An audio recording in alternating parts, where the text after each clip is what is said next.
ನಾನಿಲ್ಲಿ ಕಡಲೆನ ರಾತ್ರಿ ನೆನೆಸಿಟ್ಟಿದ್ದೇನೆ.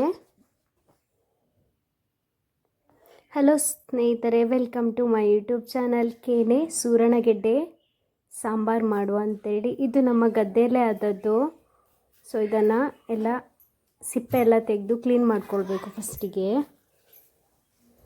ಸೂರಣಗೆಡ್ಡೆ ತುಂಬ ಒಳ್ಳೆಯದು ಆರೋಗ್ಯಕ್ಕೆ. ಆಪ್ರೇಷನ್ ಆದವರಿಗೆಲ್ಲ ಇದನ್ನು ಜಾಸ್ತಿ ಮಾಡಿ ತಿನ್ನಿಸ್ತಾರೆ. ಇದು ಸಿಪ್ಪೆಲ್ಲ ತೆಗಿಬೇಕು. ಒಂದು ಟಿಪ್ಸ್, ಇದು ತುರಿಸ್ತದಂತಾದರೆ ಫಸ್ಟಿಗೆ ನೀರಿಗೆ ಕೈ ಹಾಕಬೇಡಿ. ಸಿಪ್ಪೆಲ್ಲ ತೆಗೆದು ಕೊಯ್ದಾದ ಮೇಲೆ ಲಾಸ್ಟಿಗೆ ನೀರಲ್ಲಿ ತೊಳಿರಿ.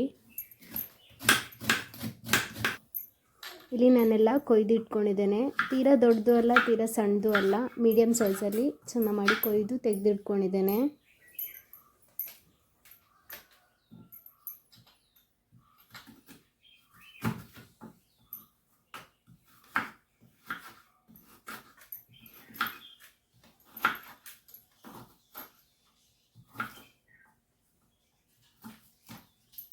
ಎಲ್ಲ ಕೊಯ್ದು ತೆಗೆದಿಟ್ಟಿದ್ದೇನೆ. ಇನ್ನು ಇದನ್ನು ಒಂದು 3-4 ಸತಿ ಚೆನ್ನಾಗಿ ತೊಳೆದು ತೆಗೆದಿಟ್ಕೊಳ್ಬೇಕು. ಅದರಲ್ಲಿ ಮಣ್ಣೆಲ್ಲ ಇರ್ತದೆ.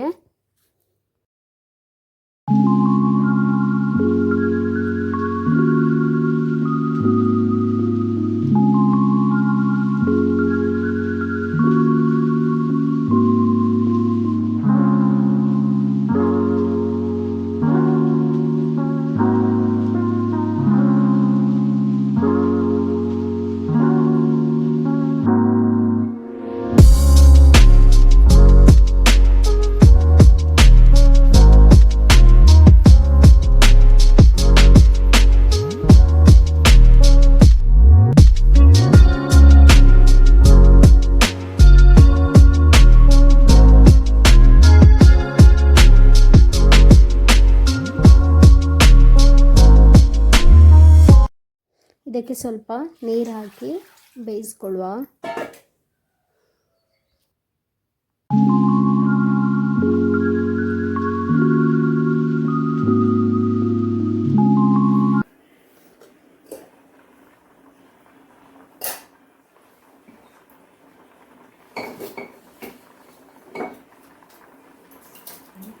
ಒಂದು ಕುದಿ ಬೇಯಬೇಕಾದ್ರೆ ಇದಕ್ಕೆ ಸ್ವಲ್ಪ ಉಪ್ಪು, ಅರಶಿಣ ಮತ್ತು ಸ್ವಲ್ಪ ಹುಳಿ ಹಾಕಿ ಬೇಯಿಸ್ಕೊಳ್ಳೋದು.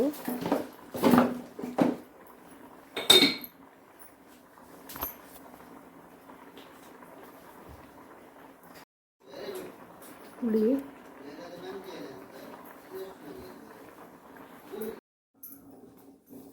ಕಡಲೆ ನೆನೆಸಿಟ್ಟದನ್ನು ನಾನು ಒಂದು ವಿಜಿಲ್ ಕುಕ್ಕರಲ್ಲಿ ಕೂಗಿಸಿ ತೆಗೆದಿಟ್ಕೊಂಡಿದ್ದೇನೆ. ಒಟ್ಟಿಗೆ ಬೇಯ್ತದೆ.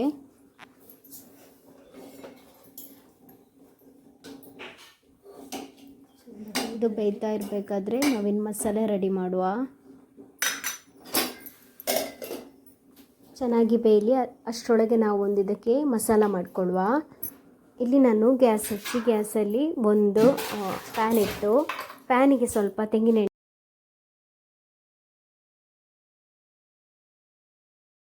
ಉದ್ದಿನಬೇಳೆ, 1 ಚಮಚ ಕಡಲೆಬೇಳೆ ಕೆಮ್ಮಣ್ಣ ಬರೋ ತನಕ ಚೆನ್ನಾಗಿ ಫ್ರೈ ಮಾಡ್ಕೊಳ್ಳೋದು. ಬೆಳ್ಳುಳ್ಳಿ, ನೀರುಳ್ಳಿ ಅಂತ ಹಾಕಲಿಕ್ಕಿಲ್ಲ. ದೇವಸ್ಥಾನದಲ್ಲಿ ಮದುವೆ ಫಂಕ್ಷನಲ್ಲೆಲ್ಲ ಜಾಸ್ತಿ ಈ ಥರನೇ ಮಾಡ್ತಾರೆ. ತುಂಬ ಟೇಸ್ಟ್ ಆಗಿರ್ತದೆ.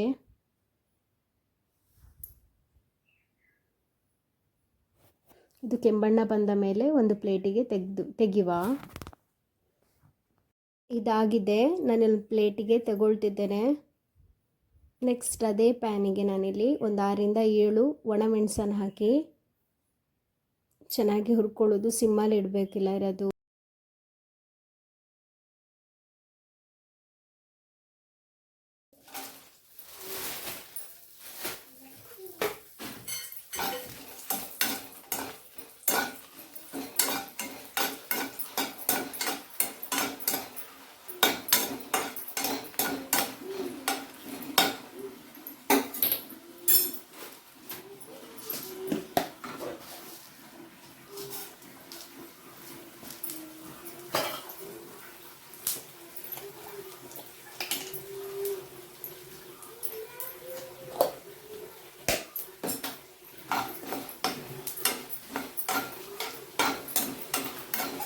ದೊಡ್ಡ ಚಮಚದಲ್ಲಿ 2 ಚಮಚ ಕೊತ್ತಂಬರಿ, ಹಾಕಿದ್ದೇನೆ. ಒಂದು ಅರ್ಧ ಚಮಚ ಜೀರಿಗೆ, ಒಂದು 2 ಎಳೆ ಕರಿಬೇವು ಸೊಪ್ಪು ಹಾಕಿ ಚೆನ್ನಾಗಿ ಫ್ರೈ ಮಾಡ್ಕೊಂಡಿದ್ದೇನೆ. ಫ್ರೈ ಮಾಡಿ ಒಂದು ಪ್ಯಾನಿಗೆ ತೆಗೆದ್ರೆ ಆಯಿತು. ನೆಕ್ಸ್ಟ್ ಗ್ಯಾಸ್ ಬಂದ್ ಮಾಡಿ ಆ ಪ್ಯಾನಿಗೆ ನಾನು ಕಾಯಿ ಹೆರಿದಿಟ್ಕೊಂಡದ್ದು ಜಸ್ಟ್ ಹಾಕಿ ಲೈಟ್ ಸ್ವಲ್ಪ ಬ್ರೌನ್ ಆಗೋಲ್ಲಿ ಸ್ವಲ್ಪ ಫ್ರೈ ಮಾಡ್ಕೊಳ್ಳೋದಷ್ಟೇ. ಗ್ಯಾಸ್ ಏನು ಹಚ್ಚಿಲ್ಲ. ಇದನ್ನು ಕಡ್ಕೊಂಡು ಬರುವ.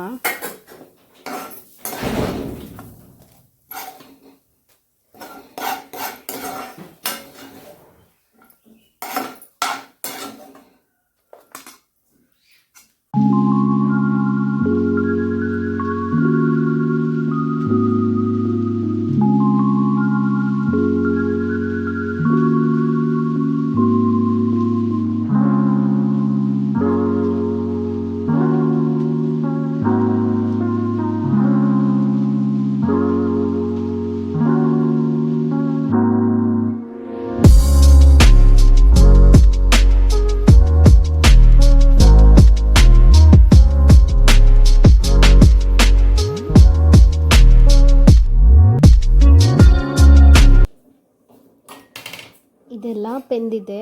ಇದಕ್ಕೆ ನಾವು ಹಾಕುವ ಕಡ್ದಿಟ್ಟದನ್ನು.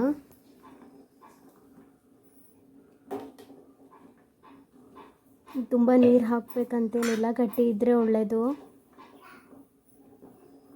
ತುಂಬ ಟೇಸ್ಟಿಯಾದ ಸುವರ್ಣಗೆಡ್ಡೆ ಸಾಂಬಾರು ರೆಡಿ. ಟೆಂಪಲಲ್ಲಿ, ದೇವಸ್ಥಾನದಲ್ಲಿ, ಮದುವೆ ಫಂಕ್ಷನಲ್ಲೆಲ್ಲ ಜಾಸ್ತಿ ಈ ಥರನೇ ಮಾಡ್ತಾರೆ. ಇದಕ್ಕೊಂದು ಒಗ್ಗರಣೆ ಕೊಟ್ಟರೆ ಆಯಿತು. ಇಲ್ಲಿ ನಾನು ಒಗ್ಗರಣೆಗೆ ಒಂದು ಪ್ಯಾನಿಗೆ ಸ್ವಲ್ಪ ತೆಂಗಿನೆಣ್ಣೆ, ಸಾಸಿವೆ, ಉದ್ದಿನಬೇಳೆ, ಕಡಲೆಬೇಳೆ, ಕರಿಬೇವು, ಒಂದು ಮೆಣಸು ಹಾಕಿದರೆ ಆಯಿತು, ಒಗ್ಗರಣೆ ರೆಡಿ.